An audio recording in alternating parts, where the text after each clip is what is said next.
Hello friends, स्वागत है आपका विद्या ज्ञान क्लासेस में। और आज हम कर रहे हैं शीत युद्ध के दायरे। मतलब शीत युद्ध दो महाशक्तियों के बीच का युद्ध तो था ही, दो विचारधाराओं का युद्ध तो था ही, बट इसका प्रभाव कहाँ कहाँ था, कैसे कैसे हुआ, ठीक है, वो देख रहे हैं आज हम। पेज नंबर है 7। तो शीत युद्ध के दायरे देख रहे हैं। शीत युद्ध एक तरह से सीधी कहीं भी लड़ाई तो नहीं हुई, कहीं इतना खून खराबा तो नहीं हुआ, बट कुछ क्षेत्र ऐसे थे जहाँ पे डायरेक्ट लड़ाइयाँ हुई हैं। ठीक है, हमने पिछली वीडियो में बात करी थी कि अपने खेमे में मिला रहे थे देशों को, है ना, अपने गुटों में शामिल कर रहे थे, बांट रहे थे दो देशों को। और यूरोप, पश्चिमी यूरोप रूस की साइड हो गया था, सोवियत संघ की साइड हो गया था, और पश्चिमी यूरोप किसकी साइड हो गया था, अमेरिका की साइड। तो इस तरह से तो वहां पर अगर दो देशों के ऐसे बंटवारा हो रहा है तो यहाँ युद्ध हुआ, यहाँ से इन लोगों ने युद्ध किया, इस तरह से युद्ध हुआ। तो वो देश समझ रहे हैं कि कहाँ ऐसा हुआ। ठीक है, पहला पेज नंबर 7 पे ही राइट हैंड साइड वाले कॉलम में पढ़ रहे हैं। पहला है कोरिया। ठीक है, कोरिया में हम सीधी लड़ाई देख सकते थे। ठीक है, बर्लिन, बर्लिन कहाँ पर है, बर्लिन जर्मनी में है, वहां पर ऐसा हुआ। ठीक है, और कागो, कागो अफ्रीका में है। ठीक है, ये और कई अन्य जगहों पर सीधे सीधे क्या हुई, मुठभेड़ हुई। ठीक है, यहाँ पर शीत युद्ध का प्रभाव सीधे तौर पर देखा गया, जहाँ पे सीधे तौर पर लड़ाइयाँ हुई हैं, दो विचारधाराओं के वजह से लड़ाइयाँ हुई हैं, दो महाशक्तियों के क्लैश की वजह से लड़ाइयाँ हुई हैं। ठीक है, और कहाँ जगह थी ऐसी, कोरिया तो हो ही गया, वियतनाम। ठीक है, वियतनाम एक जगह है जहाँ पे लड़ाइयाँ हुई, अमेरिका और सोवियत संघ सीधे सीधे सामने आए, अपनी अपनी सेनाएं भेजी वहाँ पर।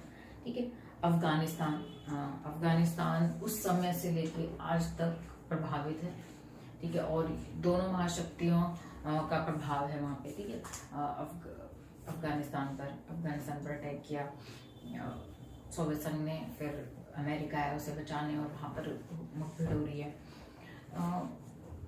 एक ये भी महाशक्तियों की चालाकी थी यहाँ पे कि अन्य देश में क्या करना, लड़ाई करना, अपने सेना को भेजना, वहाँ पे विजय हासिल करना, वहाँ पे अपने विचारधाराओं की विजय हासिल करवा के उस प्रकार की शासन व्यवस्था लागू करवाना।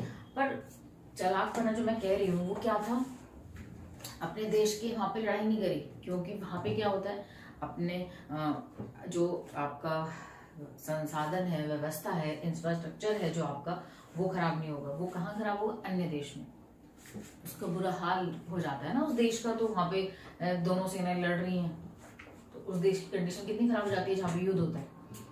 तो अपने यहाँ पे नहीं करा उन्होंने युद्ध, दूसरे उसने करा है।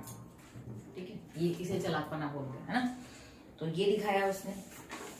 और क्या हुआ है, ये तो है ही, बट फिर भी इन्होंने क्या करा, संयम रखा, तीसरा विश्व युद्ध नहीं होने दिया। इसके कई कारण हैं, जैसे कि गुट निरपेक्ष आंदोलन आया, है ना, दायरे तो थे ही, बहुत सारे देश थे इसमें। ठीक है, जिनके हमने अभी नाम बोले हैं, कोरिया हो गया, ठीक है, कोरिया हो गया, और कौन सा हो गया, बर्लिन हो गया, वियतनाम, अफगानिस्तान, जहाँ पर सीधे सीधे हमने लड़ाई देखी है, काबू, और ठीक है, ये 2 3 4 5 जगह इस तरह से हमने लड़ाइयाँ देखी। एक और चीज हुई, बार बार क्या होता था, शीत युद्ध अभी यहाँ पर शिफ्ट हो गया, किसी और देश में चला गया, अब वहां पर कुछ क्लैश हो रहे हैं। ठीक है, तो शिफ्ट भी होते थे, मतलब चेंज हो जाती थी जगह। और इन सबको थर्ड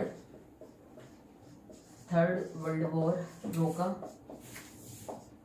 दो चीजों ने, गुट निरपेक्ष आंदोलन ने और यूएनओ ने भी हेल्प करी है थर्ड वर्ल्ड वॉर ना हो पाए। ठीक है, तो जैसे आपका पेज नंबर है 8 पे दिया गया है, किसमें जवाहरलाल नेहरू गुटनिरपेक्ष आंदोलन के एक प्रमुख नेता थे, उन्होंने किसमें हेल्प करी, बीच बचाव करा, कोरिया में।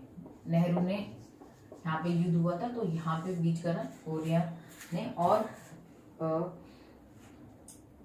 जो कागो में युद्ध हो रहा था यहाँ पे यूएनओ बीच में है, ठीक है। यहाँ की यूएनओ के सचिव महाशक्ति ये लोग बीच में आए, तब जाके यहाँ पर हुआ। तो इस तरह से तो ये भी मैसेज मिलता चला गया कि आप ऐसे डायरेक्ट युद्ध नहीं कर सकते, दोनों महाशक्तियों के बीच में ये हुआ। बट एक और चीज इस टाइम पर भी हो रही थी, ठीक है, ये सब तो चल ही रहा था, बट और क्या हो रहा था, हथियारों की होड़ लगी हुई थी। इतने हथियार डेवलप कर रहे थे दोनों महाशक्तियां, कंटिन्यूसली हथियार बनाने में लगे हुए हैं। उनको पता है कि हल्का सा भी मतलब इनफैक्ट हथियार बना के रख भी रहे हैं, और मिसाइलें एक दूसरे के देश की तरफ भी दागी हुई है उन्होंने, कि बस हल्का सा हिंट मिल जाए और चला देंगे इस तरह से, मतलब इस तरह से थी।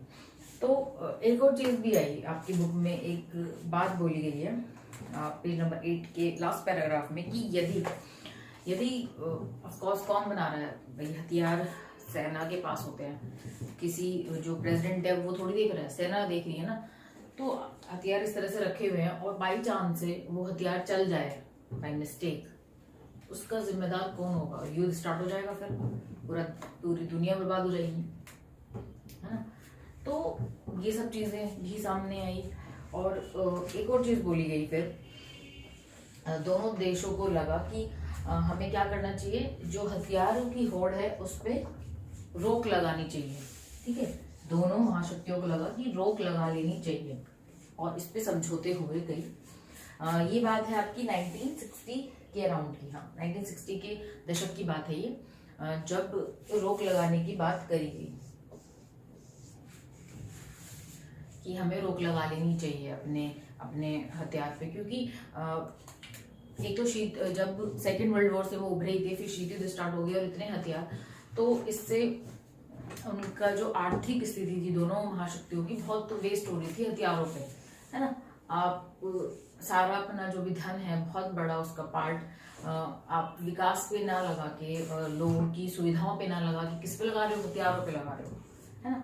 तो इससे भी, और उसको मेंटेन करने में भी बहुत पैसा लगता है। तो और क्या कर रहे हो आप, और जो आपके देश में मतलब गुट में अपने देश को, जो देशों को शामिल किया, उनकी भी हेल्प कर रहे हो। तो बहुत आर्थिक पैसा जो था उनके देश का, वो बहुत वेस्ट हो रहा था इस चलते।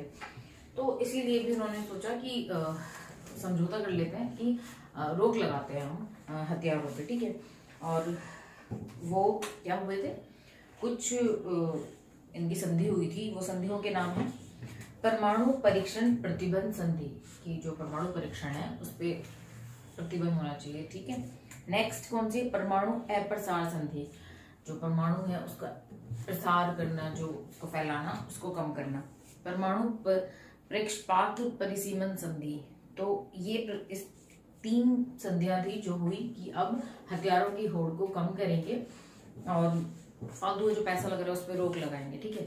क्योंकि ये सिर्फ एक होड़ थी। ऑफकोर्स परमाणु बम यूज नहीं होगा, ये सबको पता है, हम परमाणु बम यूज नहीं करेंगे, ठीक है। तो फिर इसमें इतना हम क्यों इन्वॉल्व है ना।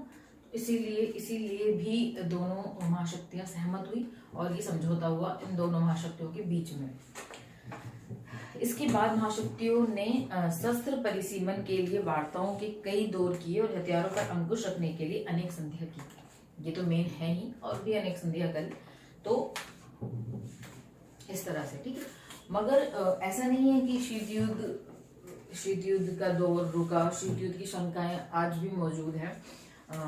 दोनों जो अमेरिका और सोवियत संघ और रूस हैं, ये अपने आप को विश्व की महाशक्तियां बरकरार रखने के लिए जो भी हो सकता है वो सब करते हैं, ठीक है। अपनी अर्थव्यवस्था को अच्छा बनाते हैं, अपने डिसीजन ऐसे लेते हैं ताकि हम ही सुपर पावर बने रहें, इस तरह से, ठीक है। मैसेज देते रहते हैं पूरे विश्व को, कुछ भी करके, कि हमें कोई रोकने वाला नहीं, हमें कोई टोकने वाला नहीं है ना। जब हम नेक्स्ट करेंगे कि जब अमेरिका ही एक महाशक्ति रह गया था तो उसने कैसे कैसे काम करे, है ना।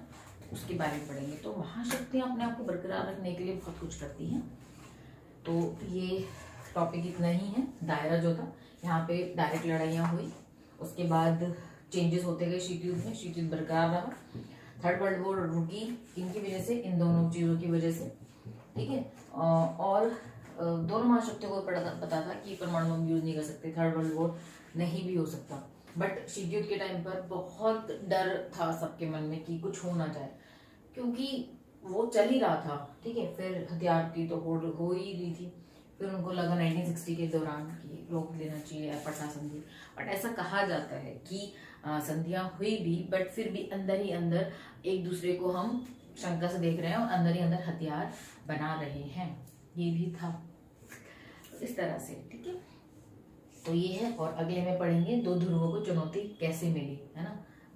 जब ये दो ध्रुव थे अमेरिका और सोवियत संघ, इनको कैसे चुनौती मिली, पूरे जो पूरा विश्व है कहीं ना कोई तो होगा जो उनको चुनौती देगा, वो कैसे मिली इनको, उसके बारे में अगली वीडियो में हम पढ़ेंगे। तब तक के लिए goodbye, take care, thank you.